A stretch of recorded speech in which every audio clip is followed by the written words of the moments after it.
वहाँ पे बहुत डर के थे, वहाँ बस रोने की आवाज़ें आ रही थी जगह-जगह से, मतलब हर जगह से जितने भी इंटरनेशनल्स थे।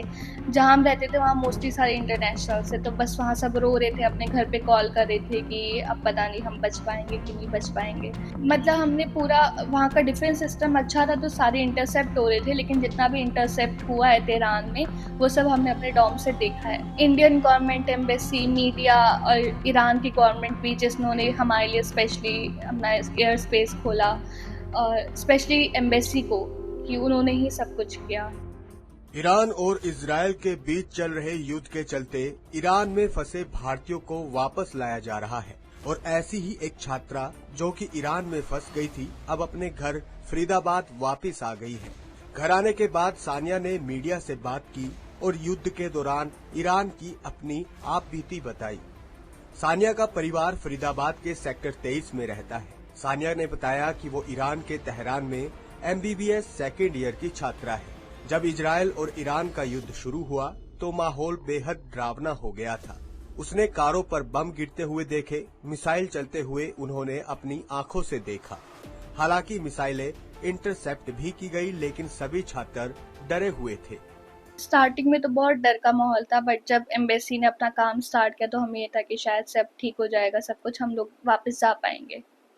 क्या हो रहा था वहाँ? वहाँ पे जब अटैक हो रहा था, मिसाइल्स आई तो हमने पूरा इंटरसेप्ट देखा है अपने आंखों के सामने। वहाँ पे जब कार बॉम्बिंग हो रही थी तो हमारे कुछ नॉर्म्स के सामने कार बॉम्बिंग हुई, तो हमने वो सब देखा है। बहुत मुश्किल टाइम था वो उस टाइम। आप कहाँ थे और क्या पढ़ाई कर रहे थे? मैं तेहरान में ही थी, मैं तेहरान यूनिवर्सिटी में पढ़ती हूँ। मैं मेडिसिन कर रही हूँ, MBBS सेकेंड ईयर। तो वहाँ से अब जब वापसी हो गई है आपकी, कैसे वापसी हुई थी? किसने संपर्क आपसे किया? जब ये सब हो रहा था तभी एम्बेसी ने अपना हेल्पलाइन नंबर प्रोवाइड करे थे। उन्होंने ग्रुप्स बनाए थे, रिप्रेजेंटेटिव्स बनाए थे हर यूनिवर्सिटी से, जो हमारे साथ कांटेक्ट में थे। फिर वही हमें सारी अपडेट्स उस हाँ। ग्रुप में दे रहे थे कि अब क्या करना है, कहाँ जाना है, कैसे करना है। अच्छा, अगर जो है परिजनों की बात करें, पेरेंट्स से आपकी हो रही थी बातचीत? क्या बातचीत हो रही थी उस बहुत वक़्त? मुश्किल से हो पा रही थी, लाइक दिन में 1-2 मिनट हो जाती थी, वही बहुत था कि उन्हें पता चल रहा था कि हाँ, हम ठीक हैं। तो ये आप जो इस तरह से वापसी आई है, क्या कहना चाहेंगे भारत सरकार को? मैं गवर्नमेंट का, मीडिया का बहुत-बहुत शुक्रिया करना चाहूँगी, क्योंकि उन्हीं की वजह से ये सब पॉसिबल हुआ है। अगर वो नहीं करती ये सब तो शायद आज हम लोग वहीं पे होते, अगर उस टाइम वो सब नहीं होता। जिस वक़्त ये सब कुछ चल रहा था, वहाँ किस तरह के हालात थे? क्या आपने देखा? क्या उस समय मन में मनोस्थिति थी? वहाँ पे बहुत डर के थे, वहाँ बस रोने की आवाज़ें आ रही थी जगह-जगह से, मतलब हर जगह से जितने भी इंटरनेशनल्स थे। जहाँ हम रहते थे वहाँ मोस्टली सारे इंटरनेशनल्स थे, तो बस वहाँ सब रो रहे थे, अपने घर पे कॉल कर रहे थे कि अब पता नहीं हम बच पाएँगे कि नहीं बच पाएँगे। बट वो तो टाइम से एम्बेसी ने, मीडिया ने, गवर्नमेंट ने बहुत अच्छा वो किया है, जो हमसे कॉन्टैक्ट किया वहीं पर, तो हमें ये हो गया था कि अब शायद से हम ज़िंदा जा सकते हैं अपने एक घर। सवाल और जब आपसे। आप थे तब वहाँ बॉम्बिंग आपने देखी, मिसाइल या बॉम्ब वहाँ किस तरह से गिर रहे थे? आपके आस-पास से कितना दूर थे लोग? मतलब हमने पूरा वहाँ का डिफेंस सिस्टम अच्छा था तो सारे इंटरसेप्ट हो रहे थे, लेकिन जितना भी इंटरसेप्ट हुआ है तेहरान में, वो सब हमने अपने डॉर्म से देखा है। एक सवाल ये है कि अब चूँकि बीच में पढ़ाई छोड़कर वतन वापसी हुई है, अब आगे का फ्यूचर कैसे देख रहे हैं? क्या लग रहा है कि युद्ध बंद होगा तो दोबारा से जाना होगा? जी, आज ही आया है कि सीज़फायर हो सकता है, मतलब हो जाएगा इंशाल्लाह, तो शायद हम लोग वापस आएँ।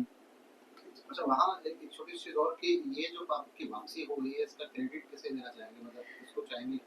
इंडियन गवर्नमेंट, एम्बेसी, मीडिया और ईरान की गवर्नमेंट भी जिन्होंने हमारे लिए स्पेशली अपना एयर स्पेस खोला, और स्पेशली एम्बेसी को कि उन्होंने ही सब कुछ किया। उम्मीद थी बचकर निकल पाएँगे?